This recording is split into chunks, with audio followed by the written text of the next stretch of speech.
السلام علیکم ناظرین، میں ہوں ڈاکٹر سجاد بخاری۔ ناظرین، مختلف ممالک اور مختلف تحاریک کا اگر ہم بغور جائزہ لیں، جب بھی کوئی سیاسی جماعت یا برسر اقتدار جو بھی قوت ہوتی ہے، اگر وہ اپنے وعدوں سے انحراف کرے، متضاد بیانات دے یا ان کی پالیسیوں میں تضادات پائے جائیں، گروہ بندی یا بنیاد پرستی یا مذہبی منافرت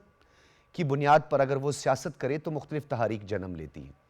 ماضی میں بہت ساری تحریک ہیں، ان کی ہم ذکر کر سکتے ہیں، لیکن ہم سب سے پہلے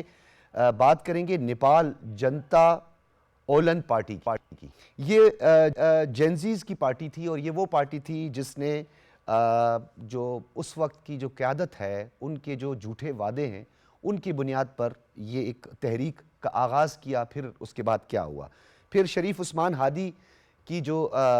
تحریک تھی جسے نان کوآپریشن یا ون پوائنٹ موومنٹ کا نام بھی دیا گیا، اور یہ آپ جانتے ہیں کہ حسینہ واجد کا جو دور اقتدار تھا، ایک طویل دور اقتدار تھا، اس کا خاتمہ ہوا، اور اس کی بنیاد بھی جو انسداد امتیاز، کوٹا سسٹم، مذہبی منافرت اور ایک اسپیسیفک آئیڈیالوجی کے تحت جس طرح بنگلہ دیش کی سیاست اور بنگلہ دیش کی عوام کو جھوٹ بولا جا رہا تھا۔ اور جولائی 2024 میں جب نوجوانوں نے یہ فیصلہ کیا کہ اب حسینہ واجد کا تختہ پلٹنا ہے اور ان کی حکومت کے خاتمے کو یقینی بنانا ہے، تو تحریک نے جنم لیا۔ اب ہم بات کرتے ہیں اپنے مشرقی پڑوسی کی۔ بدقسمتی سے جو ہمارا ہمسایہ، ویسے تو ہمسایہ ماں جھایا ہوتا ہے، لیکن یہ وہ ہمسایہ ہے، خدا کسی کو ایسا ہمسایہ نہ دے، جس سے ہمیشہ ہمسائے تنگ آتے ہیں، قتل و غارت کا بازار گرم کیا جاتا ہے، مذہبی منافرت کی بات کی جائے، ریڈیکلائزیشن کی بات کی جائے، تو اسی ملک کے اندر یعنی ہندوستان کے اندر ایک سیاسی جماعت جس نے اچانک سر اٹھایا اور دیکھتے ہی دیکھتے پینیٹریٹ کر گئی پورے ہندوستان، اور بالخصوص جو ہندوستان کے بے روزگار نوجوان ہیں۔ اس کا آغاز ہوا بھارتی سپریم کورٹ کے سربراہ کی جانب سے ایک سٹیٹمنٹ دی گئی، جو وہاں کے یعنی ہندوستان کے بے روزگار نوجوان ہیں جنہیں کاکروچ کہہ دیا گیا۔ اس کے بعد ابھیجیت دپکے نام کا جو نوجوان ہے، اس نے اس تحریک کا آغاز کیا، جو کہ اس کا بانی بھی ہے، اور جو بار بار یہ کہہ رہا ہے کہ مجھے یہ خوف بھی ہے اور مجھے یہ یقین بھی ہے کہ جب میں بھارت جاؤں گا تو مجھے گرفتار کر لیا جائے گا، بھلے مجھے گرفتار کر لیں لیکن میں ایک قدم بھی پیچھے ہٹنے کے لیے تیار نہیں ہوں۔ اب ناظرین، بڑی بڑی باتیں کرنے والے، بڑی بڑی بھڑکے مارنے والے کاکروچ سے پریشان ہیں۔ یہ کاکروچ ہے کیا؟ اس کاکروچ تحریک کا جو ایک پس منظر تو میں نے آپ کے سامنے رکھا، لیکن صرف اس کا ایک یہ پس منظر نہیں ہے۔ مودی کا شائننگ انڈیا جب دور اقتدار سے پہلے جب وہ اپنی الیکشن کیمپین کیا کرتے تھے، تو جھوٹے دعووں کا اور پورا ایک پہاڑ انہوں نے کھڑا کیا ہوا تھا، ایک جھوٹ کا پلندہ تھا کہ میں شائننگ انڈیا بنانے جا رہا ہوں، بالخصوص میں نوجوانوں تم سے مخاطب ہوں کہ میں تمہارے لیے روزگار کا بندوبست کروں گا۔ لیکن اس کے برعکس ہندوتوا کا راج اور ہندو انتہا پسندی، شیو سینا، بجرنگ دل اور دیگر جو شرپسند عناصر ہیں، آج ہندوستان میں ان کا راج ہے۔ یعنی وہ سیکولر بھارت یا وہ ڈیموکریٹک سٹرکچر جس کے دعوے کیے جاتے تھے، اس کے بالکل برعکس ہندو انتہا پسندی آج عروج پہ ہے۔ یہ کاکروچ جنتا پارٹی، اس کاکروچ جنتا پارٹی سے اس وقت کیوں اتنا پریشان ہے نریندر مودی اور بی جے پی سرکار، اس پر ہم تفصیلاً بات کریں گے، اور پروگرام کے دوسرے حصے میں امریکہ میں مقیم جو اس وقت اللیگل امیگرینٹس ہیں، اس کے حوالے سے ڈونلڈ ٹرمپ کی پالیسی تو بڑے واضح ہے، اور پچھلے سال بھی آپ نے دیکھا کہ کس طرح تذلیل ہوئی جو بھارتی اللیگل امیگرینٹس ہیں، کہ ان کے ہاتھوں کو باندھ کے خصوصی چارٹرڈ طیارے کے ذریعے امرتسر بھیجا گیا۔ یہی تسلسل ہے، اور کیا وجوہات ہیں، اور کس طرح بھارت کے اندر اس سیکولر بھارت، ویسے تو مبصرین یہ بھی کہتے ہیں کہ یہ سیکولر اسٹیٹ کا لبادہ ماضی میں بھی اوڑھا گیا تھا کانگریس کے دور میں بھی، لیکن جو بنیاد پرستی ہے، جو ہندوتوا ہے یا ہندو راج ہے، وہ پہلے سے ہی کہیں رچا بسا ہوا تھا، لیکن ایک سیکولر اسٹیٹ کا لبادہ اوڑھا ہوا تھا۔ اس حوالے سے ہم تفصیلاً بات کریں گے۔ اس وقت ہمیں جوائن کیا ہے ایئر کوموڈور ریٹائرڈ خالد چشتی صاحب، دفاعی امور کے ماہر ہیں، کسی تعارف کے محتاج نہیں ہیں، آپ کی جو ٹیکنیکلٹیز ہیں اور جو فیکٹس ہیں وہ لاجواب آپ کر دیتے ہیں۔ بہت شکریہ آپ کا ایئر کوموڈور صاحب، آپ کی تشریف آوری کا۔ فیض رحمان صاحب ہمارے ساتھ موجود ہیں، ماہر ہیں، بین الاقوامی امور کے تجزیہ کار ہیں، واشنگٹن سے ہمیں جوائن کر رہے ہیں۔ آج کافی دنوں بعد فیض رحمان صاحب سے جو ہے ویڈیو لنک کے ذریعے آج میری بات ہوگی، مجھے بہت خوشی ہے۔ ایئر کوموڈور صاحب، آپ سے گفتگو کا آغاز کرتے ہیں۔ سر، یہ کیا ہو رہا ہے ہمارے مشرق میں کہ کاکروچ ایک ٹینشن بنی ہوئی ہے, کاکروچ ایک پریشانی بنی ہوئی ہے. کیا یہ اپنے گناہوں کا, کارکردگی کا اور اپنی ہندوتوا جو آئیڈیالوجی ہے, یہ اس کی وجہ سے یہ آج اس نہج تک ہندوستان پہنچ گیا ہے کہ ایک کاکروچ ٹینشن بنی ہوئی ہے؟ ڈاکٹر صاحب بہت شکریہ آپ نے انوائٹ کیا. دیکھیے یہ جو سینئر لیڈرشپ کہیں بھی دنیا میں ہے, چاہے وہ آپ نے دیکھا بنگلہ دیش میں تھی, نیپال تھی, انڈیا میں ہے, ان کو یہ ریئلائز کر لینا چاہیے کہ یہ وہ دنیا نہیں ہے جب ایک ٹیلی ویژن سیٹ بھی نہیں ہوتا تھا گھروں میں, اخبار اگلے دن آ کر آپ کو حقیقت بتاتا تھا, جب ڈینائی بھی ہو جاتی تھی خبر تو اس سے اگلے دن پتہ لگتا تھا کہ کل والی خبر جھوٹی تھی. آپ ایک اخبار پر ڈیپینڈنٹ تھے, پورے دن کا اپڈیٹ آپ کو وہی اخبار بتاتا تھا. جب ٹیلی ویژن آ گیا تو پھر شام کو آپ ٹیلی ویژن کھولتے تھے, مجھے تو پاکستان ٹیلی ویژن کا یاد ہے کہ شام کو 6-7 بجے شروع ہوتا تھا اور 9 بجے ترانے کے بعد ختم ہو جاتا تھا, خبر نامے کے بعد 9:30 بجے کے قریب. تو ہم ڈیپینڈنٹ ہی اسی پر ہوتے تھے, اسی چینل پر. اور ظاہر ہے یہ گلوبل فنامنا ہے, میں نے صرف پاکستان کا ریفرنس دیا ہے. تو آپ بلیو کرنا آپ کی آبلیگیشن تھی, آپ کے پاس چوائس نہیں تھی. دنیا بھر میں اب جتنا الیکٹرانک میڈیا, سوشل میڈیا اور جتنی زیادہ ڈیجیٹل آپ دنیا کو دیکھ رہے ہیں, اب یہ ٹرانسفارم ہو گئی دنیا. اب آپ حقیقت کو چھپا نہیں سکتے. بالکل. دوسری بات, ایک اور بڑا ایلیمنٹ ہے جس کی طرف انڈین آپ یوتھ کی طرف اشارہ کر رہے تھے کہ 1.4 بلین پاپولیشن جو ہے وہ تمام کی تمام کو آپ ہاسٹیج نہیں بنا سکتے ایک نیریٹو کا جو حقیقت پر بیس نہ ہو. خاص طور پر نفرت پر بیس کیا گیا ہو تو نئی نسل اس کو ایکسیپٹ نہیں کرتی, کیونکہ وہ ویریفائی کر لیتی ہے. ہر ایک کے ہاتھ کے اندر ایک چھوٹی سی ڈیوائس ہے,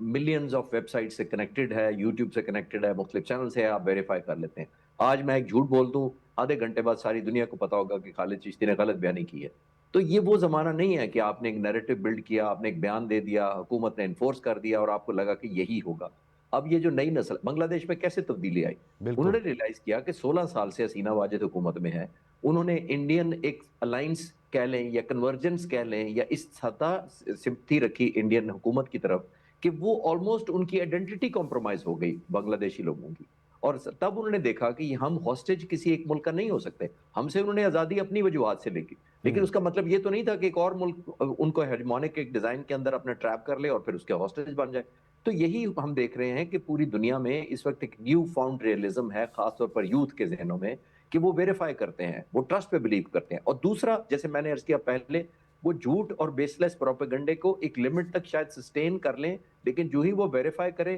وہ اپنا حق ضرور استعمال کرنا چاہتے ہیں نیگیٹ کرنے کا, اور وہی وہ کر رہے ہیں ہندوستان میں. اسی لیے آپ کو خطرہ نظر آ رہا ہے انڈین گورنمنٹ کا, کیونکہ وہ نیریٹو بلڈ کرتے ہیں اپنی مرضی سے. پچھلا 2025 کا اس وقت ذکر تو نہیں میں کرنا چاہتا, لیکن کوئکلی میں ریفر کرنا چاہتا ہوں کہ 20 مئی میں کیا ہوا تھا. انڈین گورنمنٹ نے ایک نیریٹو بیچنا چاہا اپنے لوگوں کو, اور کہ پاکستان ایک دہشت گرد ملک ہے خدا نخواستہ, یہ انفلٹریٹ کرتا ہے, یہ کرتا ہے, اور پھر ہمیں پنش کرنے کی تھی. جب ہم نے ایک پروہیبٹیو پرائس دی, پھر ایک نیو فاؤنڈ ریئلزم آیا. تو آپ نے دیکھا انڈیا میں بھی بہت سین آوازیں اٹھی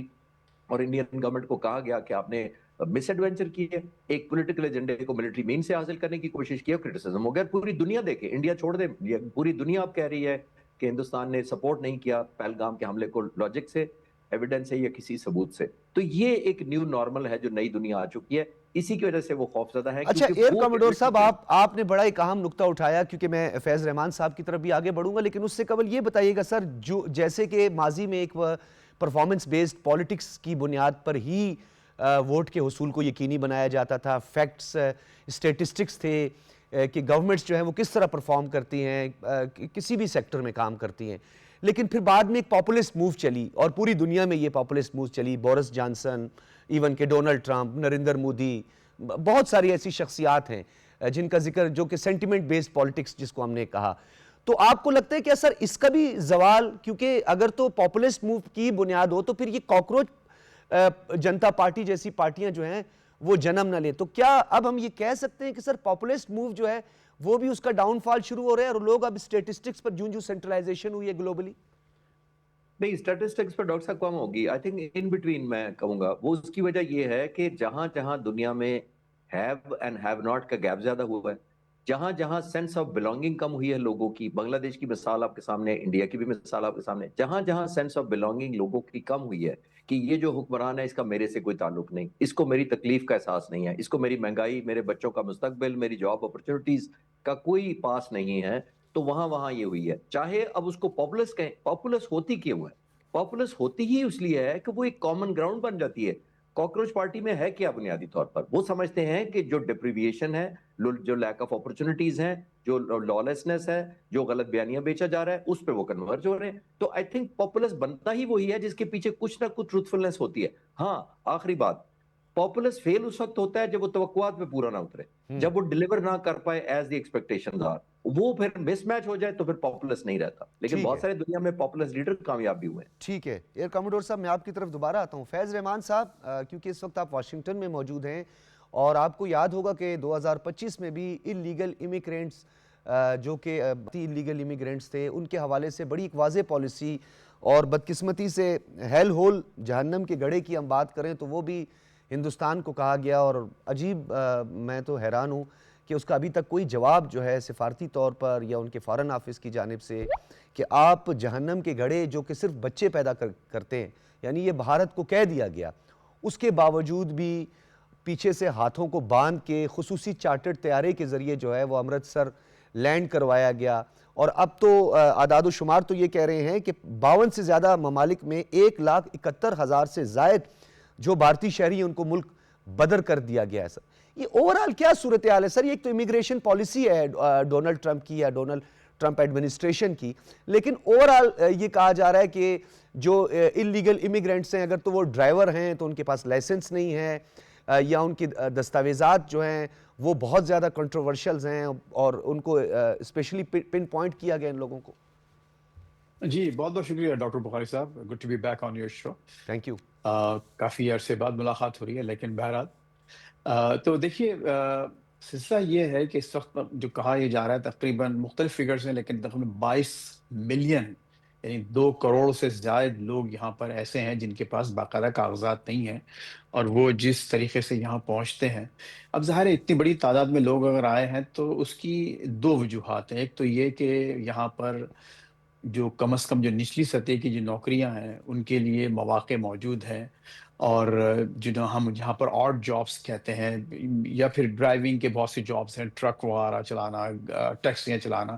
تو وہ ایسے جابز ہیں جو یہاں پر لوگوں کو دستیاب ہیں. اسی وجہ سے وہ اتنی یعنی سخت محنت کر کے، کئی بہت زیادہ پیسہ لگا کر اور جان جوکھوں میں ڈال کر یہاں پر پہنچتے ہیں. اچھا، پھر ساتھ ساتھ نہ صرف یہ کہ وہ دستیاب ہیں جابس، بلکہ ان کو ایک معاوضہ بھی بہت اچھا مل جاتا ہے. تو زبردست اٹریکشن ہے. لیکن اس کے باوجود جو ان کا لائف اسٹائل ہے، آپ یقین کیجئے کہ ایسے جو لوگ یہاں رہتے ہیں وہ ایک ایک کمرے میں 10 15 لوگ رہ رہے ہیں، اور بہت خراب ان کی کنڈیشنز ہوتی ہیں، لیکن پھر بھی وہ رہنے پہ مجبور ہیں، کیونکہ وہ بیک ہوم، خصوصاً جو چونکہ آپ نے بھارت کا ذکر کیا، ہم اسی کانٹیکس میں بات کرتے ہیں کہ وہ جب بھارت کے مقابلے میں اس لائف اسٹائل کو، جیسے میں نے کہا کہ آپ 10 15 20 لوگ ایک ایک کمرے میں رہ رہے ہیں، اور انتہائی گندی فیض صاحب، صورتحال، وہاں میں اس میں گندگی ہے، صرف ایک غلاظت. چیز ایڈ کرنا چاہتا ہوں. جی جی اکارڈنگ ٹو یور انالیسز، یہ جو آپریشن چیک میٹ ہے وہ تو اوورآل جو ہے اس کے تحت جو ہے وہ سخت جو ہے وہ آپریشن جو ہے وہ کیا جا رہا ہے، کریک ڈاؤن اس کے تحت کیا جا رہا ہے. لیکن اسپیسیفک کسی ملک کو جہنم کا گڑھا کہنا یا جہنم کے گڑھے کے حوالے سے بات کریں تو اتنی سخت سٹیٹمنٹ اور اس طرح تشبیہ کرنا یعنی ہیل ہول کے حوالے سے، تو یہ کیا اسی کی ایک وجہ یہ ہے جس کا آپ بھی ذکر کر رہے ہیں کہ ایک ایک روم میں اتنے زیادہ لوگ، یعنی بہت پھر یہ بھی بہت کہا اس گیا وقت بڑا کہ بچے پیدا کرتے ہیں صرف آ کے یہاں؟ دیکھیے، اس میں دیکھیے 2 باتیں ہیں، اور اس میں ہم لوگوں کو بہت زیادہ احتیاط بھی رکھنا چاہیے. پہلی بات تو یہ کہ امریکہ میں، جیسے میں نے عرض کیا، کہ 2 کروڑ سے زیادہ لوگ ایسے ہیں جن کے پاس کاغذات نہیں ہیں. اچھا، اس میں تقریباً جو ایک اندازہ یہ ہے کہ 7 لاکھ کے قریب ایسے ہیں بھارتی شہری جو یہاں پہنچے ہیں اور ان کے پاس کاغذات نہیں ہیں. تو تقریباً، اور جو ان کی ٹوٹل تعداد ہے یہاں پر بھارتی امیگرنٹس کی، وہ تقریباً 3 ملین ہے. تو یہ سمجھیے کہ 3 ملین میں سے تقریباً 20% لوگ ایسے ہیں جن کے پاس کاغذات نہیں ہیں. لیکن ظاہر ہے کہ اس کے مقابلے میں 22 ملین کے مقابلے میں ابھی بھی وہ ایک چھوٹی تعداد ہے. تو جیسے کہ آپ نے خود فرمایا کہ وہ جو ایک اوور آل آپریشن ہے، ایک یہاں پر جو آئس ادارہ ہے، وہ تمام امیگرنٹس کے، خصوصاً جو جنوبی امریکہ اور یہ لاطینی امریکہ کے جو لوگ ہیں، ان کے خلاف بڑی سخت پالیسیز اپنائی گئی ہیں. لیکن جہاں تک دیکھیے بھارت کا جو تعلق ہے، تو بہت شدید اس وقت یہاں پر ایک ریزنمنٹ، خصوصاً جیسی جو کیلیفورنیا اور ٹیکسس جیسی اسٹیٹس ہیں جہاں پر بہت نمایاں طور پر کئی شہر ایسے ہیں خصوصاً جو بڑے بڑے شہروں کے جو سربربز ہوتے ہیں وہاں بڑے بڑے گھر بھارتیوں نے خرید لیے ہیں اور ہوں زیادہ تر ہر طرف اب یہ ہیوسٹن کے قریب کوئی 70 فٹ لمبا ہنومان کا ایک اسٹیچو ایک بت کھڑا کیا گیا ہے. تو وہ سارے چیزیں ایسی ہیں کہ جس میں لگتا ہی ہے کہ یہاں کے عام امریکی پریشان ہے کہ کیا ہم کو ٹیک کر رہے ہیں ٹیکسس میں اور جیسے دوسری ایون نیو جی میں نیو یارک میں. تو ایسے اسٹیٹس میں یہ ہے لیکن یہ جو ان کے خلاف جو جذبات ہیں بھارتی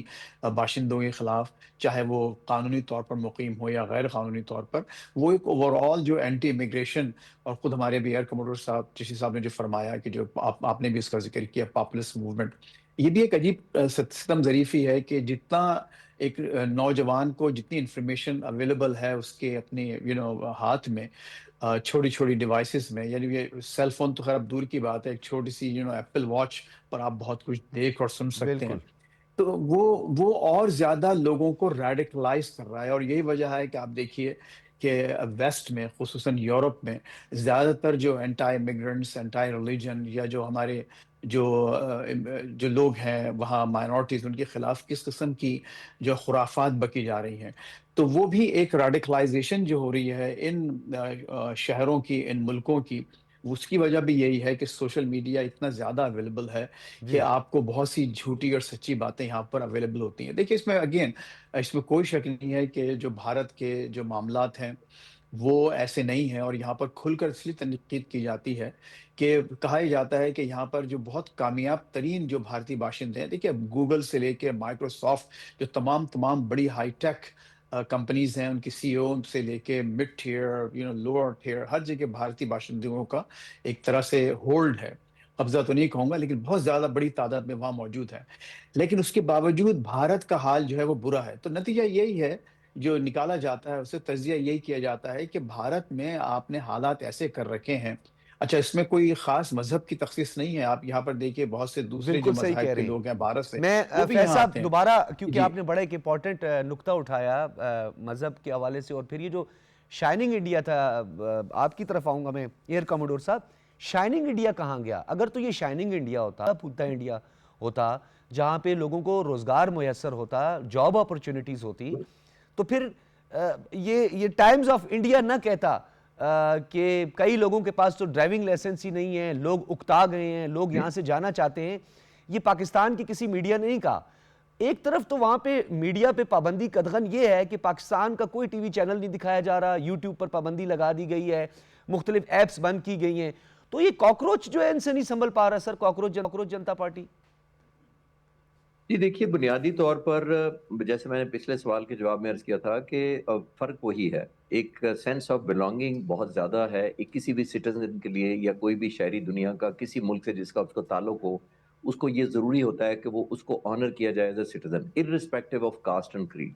اور آپ جب پاکستان بنا تھا اور بہت سارے لوگ مجھے کہتے ہیں کہ پاکستان اسلام کے نام پر بنا تھا تو میں ان سے بچوں سے یونیورسٹیز میں ٹاک کرتا ہوں میں قائد اعظم پہ 22 سال سے کوئی ریسرچ کر رہا ہوں اور میں جب قائد اعظم کی لیکچر دیتا ہوں تو میں ان سے پوچھتا ہوں کہ پاکستان کے میں کیا ضرورت تھی اور کیوں بنا تھا تو بچے کہتے ہیں کہ اسلام کے نام پہ بنا تھا. تو میں کہتا ہوں ایکسپلین کریں کہ اسلام کے نام پہ کیسے بنا. موسٹلی بچے اس سے زیادہ نہیں جانتے.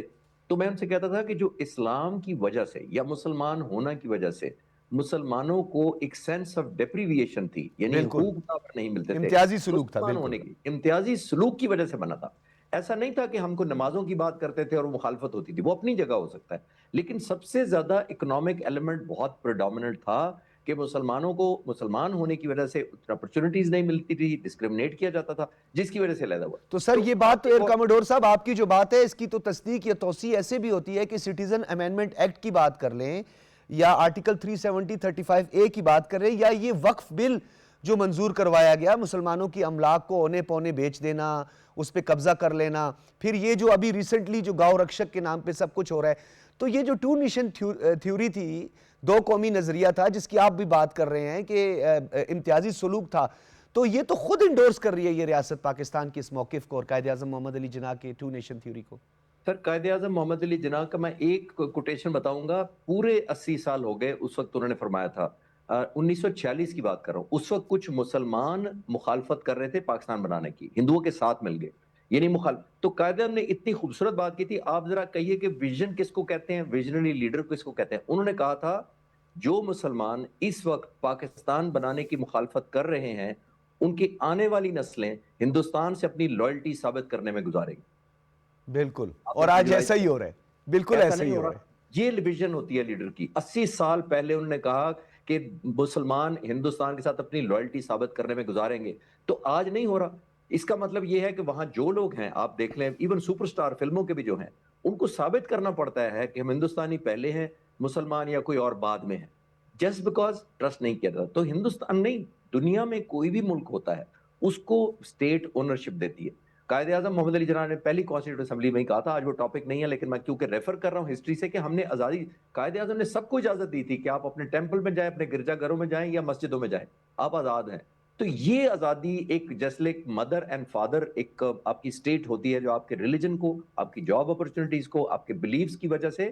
آپ کو پنش نہیں کرتی یا ڈسکریمنیٹ نہیں کرتی. بالکل. تو اور وہاں کاموڈور صاحب, اس وقت جو موجودہ صورتحال ہے وہ بھی آپ کے سامنے کہ بی جے پی سرکار کے لوک سبھا یا راجیہ سبھا میں بھی دیکھ لیں تو ایک مسلمان رکن پارلیمنٹیرین جو ہے نہیں ہے, اور جو وہاں پہ ناروا سلوک ہے, یہ بالکل آپ ٹھیک کہہ رہے ہیں. اچھا فیض رحمان صاحب, میں آپ کی طرف آؤں گا. نو ڈاؤٹ کہ انلیگل امیگرینٹس کی ایک بہت بڑی تعداد ہے جس کا آپ نے بھی ذکر کیا ہے. ہندوستان کے حوالے سے جو ہندوستان ٹائمز یہ کہہ رہا ہے کہ یہاں سے لوگ بھاگ رہے ہیں, یہاں سے لوگ نکل رہے ہیں. ایک فیکٹر تو یہ ہیل ہول والا فیکٹر تھا, ایک فیکٹر اور بھی اس میں جو ہے, جیسے کہ کینیڈا میں جو سکھ رہنماؤں کا, پھر امریکہ کی سی آئی اے کی رپورٹ سامنے آئی, پھر وہاں پہ جس طریقے سے جو را کام کر رہی تھی اور وہاں جو سکھ رہنماؤں کے قتل کی کوششیں کی جا رہی تھی, تو کیا یہ ایک فیکٹر بھی اس میں ہو سکتا ہے یا اس کو خارج از امکان قرار دیا جا بالکل سکتا ہے؟ بالکل بالکل بالکل ہے. دیکھیے یہ عجیب و غریب بات ہے کہ انہوں نے پاکستان کے لیے مسلسل کوشش کی کہ پاکستان کو آئسولیٹ کیا جائے, اور ابھی تک جو سفارتی طور پہ جو کوششیں کر رہے ہیں, اور آج تک ان کو یہی ایک غم لگا ہوا ہے کہ کس طرح سے پاکستان کو ایک ٹیررزم کے حوالے سے آپ اس کے ساتھ نتھی کر کے دنیا میں بدنام کریں. لیکن دیکھیے وہ تو ہے صرف بدنامی اور ایلیگیشنز ہیں, جو کچھ بھی انہوں نے پاکستان کے بارے میں جو کچھ بھی کہا اور کہا جا رہا ہے. اور خود آج جو ترکی وزیر خارجہ نے جو باتیں کی ہیں, بڑی اہم باتیں کی ہیں. انہوں نے کہا کہ آپ نے جی صرف آپ اس وجہ سے اگر آپ ہر ملک سے ناراض ہو کے بیٹھ جائیں گے کہ اس کے اچھے تعلقات ہیں, تو پاکستان کے تو دنیا کے اکثر ملکوں سے اچھے تعلقات ہیں, تو کیا آپ پوری دنیا سے ناراض ہو کے بیٹھ جائیں گے؟ ان کے منہ پہ یہ بات کی ہے ترکی وزیر خارجہ نے, اور کہا کہ ہمارے باہمی تعلقات ہیں. بہرحال وہ موضوع نہیں ہے, لیکن انہوں نے یہ جو ٹیررزم کے حوالے سے جو الزامات پاکستان پر لگائے, وہ ایکچولی الزامات خود ان پر ثابت ہو گئے مغرب میں. یعنی امریکہ میں ان کی ایمبیسی کے ایک کارندے کو باقاعدہ چارج کیا گیا, اور اس نے پلیڈ کیا, گلٹی پلیڈ کیا, اپنا اعتراف جرم کیا, اور اس کے بعد پھر اس کو جو ایک ڈپلومیٹک کمیونٹی کے تحت اس کو ڈپورٹ کیا گیا. آپ نے دیکھا کہ کینیڈا میں کیا ہوا کہ ڈائریکٹ جو وزیر اعظم تھے وہاں کے ٹروڈو صاحب, انہوں نے جی جی, جسٹن پارلیمنٹ میں ٹروڈو. وہاں بیان دیا کہ تمام ثبوت ہمارے پاس ہیں, اور وہاں ایک باقاعدہ ایک کارندے کو, اگین جو سرکاری اہلکار تھا, اس نے وہ ٹیررزم کیا تھا, یعنی اساسینیشن کا اٹیمپٹ نہیں بلکہ اساسینیٹ کیا گیا وہاں پر, یہاں پر اٹیمپٹ کیا گیا واشنگٹن میں. تو یہ وہ الزامات نہیں رہے اینی مور, وہ تو چیزیں ثابت ہو چکی ہیں. یعنی بھارت کا جو ایک بین الاقوامی دہشت گردی میں جو کردار ہے وہ تو باقاعدہ ثابت ہو چکا ہے. فیض رحمان تو صاحب, یہ ایک کیا بڑی یہ ایک جو ڈومیسٹک پالیسیز ہوتی ہیں, ڈومیسٹک وائلیشن ہوتی ہے, ریڈیکلائزیشن ہوتی ہے, بنیاد پرستی ہوتی ہے, یا فارن پالیسی جو ہوتی ہے, کیا اس کا ڈائریکٹ امپیکٹ ہوتا ہے اس طرح کی امیگریشن پالیسیز پر, اور اس کو اسپیسیفک دیکھا جاتا ہے جو ڈومیسٹک ایشوز ہوتے ہیں یا جو پالیسیز ہوتی ہیں؟ جی دیکھیے, اس میں اگر آپ کا بھارت کی طرف جیسے وہاں کی جو ڈومیسٹک ایشوز ہیں وہاں پر آپ کا اشارہ ہے, تو جی جی. یقیناً جب یہاں پر کسی کا جو امیگریشن اگر پروسیس ہو رہا ہے تو پھر پورا اس کی چھان بین کی جاتی ہے کہ وہاں کچھ ایسے گروپ سے ان کا تعلق میں نہیں ہے جو یہاں پر ناپسندیدہ قرار دیے گئے ہیں یا جن کو دہشت گرد قرار دیا گیا ہے, تو وہ بالکل ایک اس کا حصہ ہے. لیکن اوور آل جو دیکھیے ماحول بن رہا ہے نا اس وقت یہاں, جیسے کہ آپ نے جو ہیل ہول والی جو بات کی ہے بخاری صاحب, وہ ظاہر ہے کہ آپ جانتے ہیں کہ وہ صدر ٹرمپ نے اس کو ایک کسی اور نے ایک جو بہت ہی ایک وائٹ سپرمیسسٹ ایک ویب سائٹ ہے وہاں پر ایک لکھا جی گیا اس تھا, کو جی اور ہاں. وہاں سے پھر انہوں نے اس کو ری ٹویٹ کیا تھا. تو وہ خود براہ راست سرکاری بیان نہیں تھا, لیکن یہ کہ صدر کا وہ خود اس ٹروتھ کو ری سوشل ٹویٹ پر کرنا سر بہت انڈورس کیا بڑا, گیا نا. جی جی جی ہاں, بہت بڑی بات ہے. تو لیکن وہ ایک اس بات کا آپ کو ایک اندیا دیتا ہے کہ اس وقت جو یہاں پر وہ لوگ خصوصاً جو امیگریشن کے خلاف ہیں اور دوسرے ایسے کلچرز کے خلاف ہیں جو چاہتے ہیں کہ صرف یہاں پر ایک ایک گورا کلچر ہی رہے، تو یہاں پر انڈینز کی موجودگی ان پر بہت زیادہ نمایاں ہو کر سامنے آئی ہے، چونکہ بیک ہوم پالیٹکس بہت خراب ہے۔ اچھا، پھر دوسری بات میں آپ کو بتاؤں، دیکھیے میں بحیثیت پاکستانی میں انڈیا نہیں جا سکتا، مجھے ویزا نہیں دیتے، چاہے میں صحافت کا سہارا لوں یا اپنی امریکن پاسپورٹ بھی دکھاؤں تو مجھے نہیں جانے دیا جاتا۔ تو ظاہر ہے کہ جب کبھی اور بہت سے لوگ ہیں یہاں پر، پوری ہمارے میرے والدین،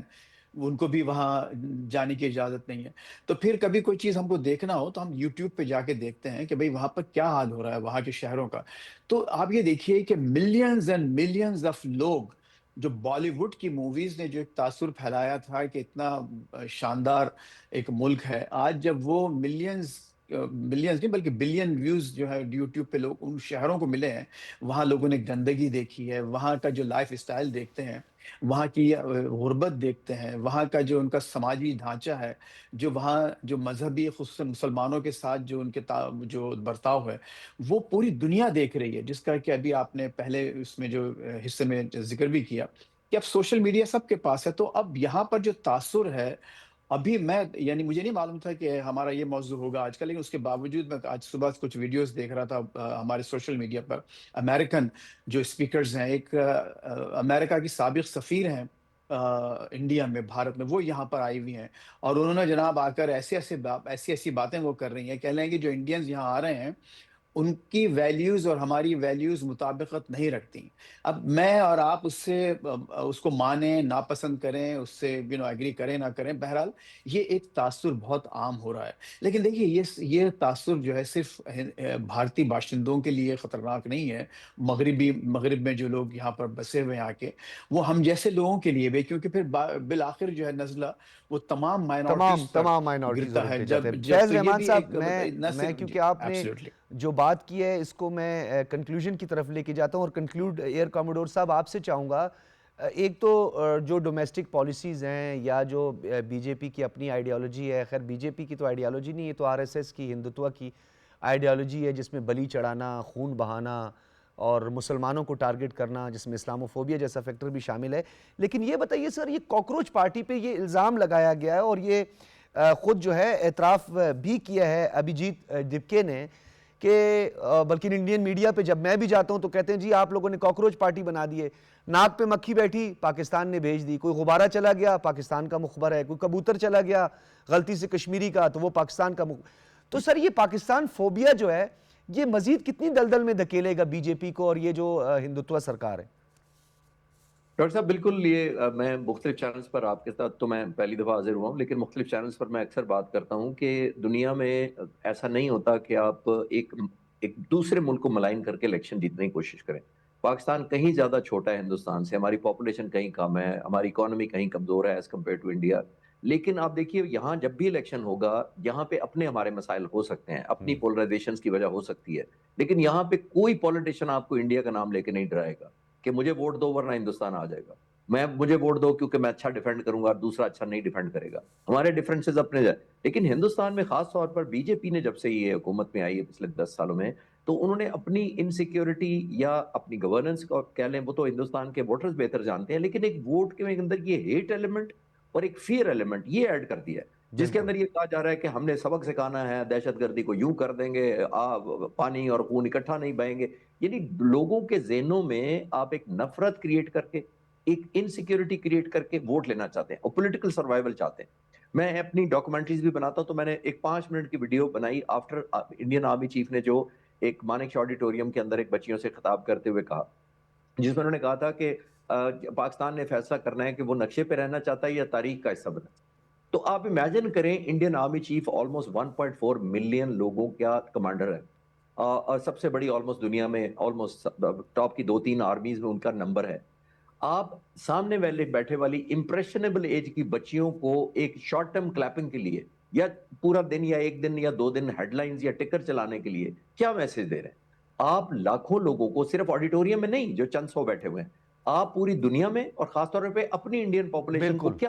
ایک نفرت پہ بیس کر کے کہہ رہے ہیں کہ پاکستان کے ساتھ. دیٹ مینس کہ آپ نے آنے والی نسلوں کو بھی ہاسٹیج بنا دینا ہے یا بنا دیا ہے نفرت کا. کل کو وہ بڑے ہوں گے بچے, وہ کہیں گے یہ وہی پاکستان ہے جو ایک خدا نہ خواستہ جنی ہے, یہ تو آ کر قبضہ کر لے گا ہمارے اوپر. تو آئی تھنک لیکن ایئر کاموڈور صاحب یہ اپنے تضادات بھی ہیں, ایک طرف ان کا آرمی چیف ہے, دوسری طرف ان کے جو چیف آف ڈیفنس سٹاف ہیں جنرل انیل چوہان, وہ سنگاپور میں جاتے ہیں, وہاں بلومبرگ کا ایک انٹرویو ہے, آپ کو پتہ ہے وہ شنگریلا ڈائلاگ کے بعد جب ان سے سوالات کیے تھے تو میرے خیال میں وہ ان کو بھول گئے ہیں, تو یہ اس کے بھی بالکل اگینسٹ جا رہے ہیں, ایک دوسرے کے اگینسٹ جاتے ہیں. بہت بہت شکریہ آپ کا ایئر کاموڈور ریٹائرڈ خالد چشتی صاحب, آپ کی تشریف آوری کا, اور آپ نے ہمیں وقت دیا. فیض رحمان صاحب واشنگٹن سے خصوصی طور پہ آپ نے ہمیں جوائن کیا, آپ کا بھی ہم بہت شکریہ ادا کرتے ہیں. اور ناظرین, جہاں بات رہی ہمارے پڑوسی ملک کاکروچ جنتا پارٹی, ویسے جب کاکروچ کی بات کرتے ہیں تو حیرت ہوتی ہے کہ پتہ نہیں نیوکلیئر سب میرین اور پتہ نہیں دنیا کی 5ویں بڑی معیشت اور پتہ نہیں 6ٹھی دفاعی طاقت اور پتہ نہیں کیا کیا کہتے رہتے, لیکن ایک کاکروچ اب ہندوستان کے لیے ٹینشن بنی ہے. یہ کاکروچ کو خود پیدا کیا ہے اور اس کاکروچ سے اب نبرد ازما ہے, اور یہی کاکروچ اب ہندوستان کی جو بی جے پی سرکار ہے, ہندو ایکسٹریمسٹ سرکار جو ہے, وہ اس کے لیے درد سر بنی ہوئی ہے. تو کاکروچ سے پہلے بھگتیں آپ پہلے کاکروچ کو, پھر اس کے بعد پاکستان کے خلاف باتیں کریں اور بھڑکے ماریں. ناظرین یہاں لیتے ہیں ایک بریک, اور جب بریک کے بعد واپس آئیں گے تو آئندہ مالی سال بجٹ 2026-27 کے حوالے سے تیاریاں عروج پر ہیں, اس حوالے سے کیا ڈیولپمنٹ ہوئی ہے اس پہ بات کریں گے.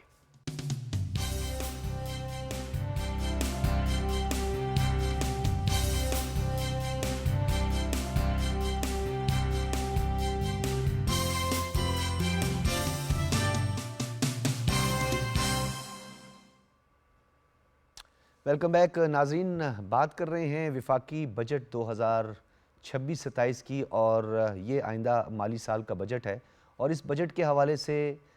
کیا اہداف جو ہیں وہ مقرر کیے گئے ہیں, اس حوالے سے تیاریاں بھی جاری ہیں. پی ایم ہاؤس میں ایک اہم مشاورتی اجلاس ہوا ہے اور کاروباری مختلف شخصیات کی وزیر اعظم سے اس حوالے سے ملاقات بھی ہوئی ہے. ایک پنچ لائن ہے جو آپ کے سامنے رکھتے ہیں کہ حکومت نے یہ فیصلہ بھی کیا ہے, اور یہ حکومت کی ایک معاشی پالیسی بھی ہے کہ ایکسپورٹ بیسڈ اکانومی, اور یہی مرکزی محور جو ہے وہ قرار دیا گیا ہے حکومت کی جانب سے. اب اس میں دو بڑے اہم پہلو ہیں, ایک انڈاکومنٹڈ, ایک ڈاکومنٹڈ اکانومی. یعنی انڈاکومنٹڈ اکانومی کو ڈاکومنٹڈ کرنا, ٹیکس نیٹ میں لوگوں کو لے کر آنا, اپنے اہداف کو حاصل کرنے کے لیے, ریونیو ٹارگٹ کو اچیو کرنے کے لیے جو خاص طور پر اکنامک پالیسیز ہیں اس میں مشاورت کی گئی ہے. جو کاروباری شخصیات ہیں ان کا اپنا انپٹ ہے اس میں, اور وزیر اعظم نے ان تمام جو مشاورتی عمل ہے, جو تجاویز ہیں, اس کو بڑے غور سے سنا ہے, اور اس پالیسی کے اندر جو ہے وہ مختلف اہداف جو ہیں ان کو بھی مقرر کیا گیا ہے. اس پر ہم تفصیلاً بات کریں گے. بجٹ میں عوام کو ریلیف دینے کے حوالے سے مختلف تجاویز جو ہیں وہ بھی سامنے آئی ہیں. ٹیکس مقدمات کو جلد فیصلے, کمرشل کورٹس کے قیام کے لیے کمیٹی بھی ایک تشکیل دے دی گئی ہے, اور اس کے ساتھ ساتھ روڈ انفراسٹرکچر, ریلوے انفراسٹرکچر کی سہولیات کے لیے اقدامات کیے جا رہے ہیں. صنعت و تجارت, زراعت اور آئی ٹی کے شعبوں میں ترقی ترجیحات میں شامل ہیں. نوجوانوں کے لیے ٹیکنیکل اور فنی تربیتی پروگرام بھی شامل کیے گئے. اور ناظرین, SIFC آپ کو پتہ ہے 3 سال مکمل ہو چکے ہیں اسپیشل انویسٹمنٹ فیسیلیٹیشن کونسل کو, اس کے تحت پھر ریکوڈک گوادر کے حوالے سے اور کیا کیا اس سے ہم نے فوائد حاصل کیے ہیں اس پر بھی ہم بات کریں گے. ڈاکٹر نور فاطمہ اس وقت ہمارے ساتھ موجود ہیں, ماہر معاشیات ہیں. ڈاکٹر نور فاطمہ صاحب بتائیے گا, ایک تو ہم فسکل ڈیفیسٹ کی بات کرتے ہیں, پھر ہم ٹریڈ ڈیفیسٹ کی بات کرتے ہیں, تو کیا ٹرسٹ ڈیفیسٹ کے خاتمے کے بعد ہم یہ کہہ سکتے ہیں کہ معاشی طور پر کچھ استحکام آیا ہے, اور ہم جو غریب عوام ہے اس کے لیے ایک عوام دوست بجٹ پیش کر سکتے ہیں؟ اتنی یعنی ہم اس قابل ہو گئے ہیں کہ اس ڈیفیسٹ کے باوجود بھی عوام کے لیے ایک متوازن بجٹ آئے گا؟ دیکھیے, IMF کے ساتھ ابھی جو ہم ریسنٹ ہماری جو ایگریمنٹ ہے اس میں اب ٹرسٹ کا لیول جو ہے وہ پاکستان نے بہت حد تک اس کو میٹ کیا ہے, کیونکہ جو بھی ان کی ایک پریو ریکوزٹ تھی وہ تو پاکستان نے ہمیشہ سے پوری کی ہے, اور جو پولیٹیکل سچویشن ہے پاکستان نے ساری اپنی جو اسٹیک ہولڈرز ہیں ان کو بھی ایک پیج پہ لے کے آیا ہے. SIFC کے ذکر آپ نے پہلے کیا, SIFC بھی ایک بہت بڑا ایک سٹیپ ہے جس کو نیچرلی بہت اپریشیٹ کیا گیا,